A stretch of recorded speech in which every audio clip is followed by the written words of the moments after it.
I'm Ian Gaddy. I'm a senior here at Cobleskill. This project was a special project that I started back last fall. I wanted an opportunity for students to do some more stuff on campus and get outside.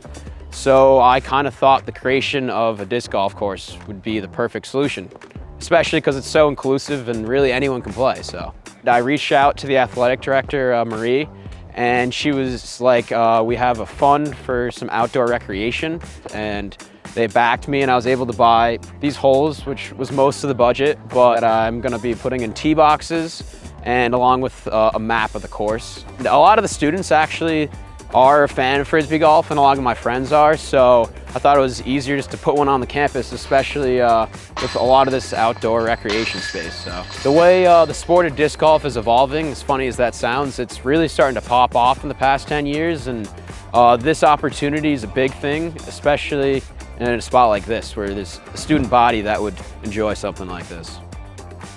Just try to make something cool, you know? A school like this has a lot of resources, and a lot of people don't take advantage, so you got to be that person for sure. There we go, that's the shot. Through this course, there's 10,000 trees that are to be planted. So as the years go on, the forest succession will be seen, and the course is going to change with the trees. So it's being an environmental school, this is huge because we're highlighting a huge restoration project like this, which is a huge field in the environmental right now. So I think this is awesome that we're getting people outdoors, but we're also educating them at the same time.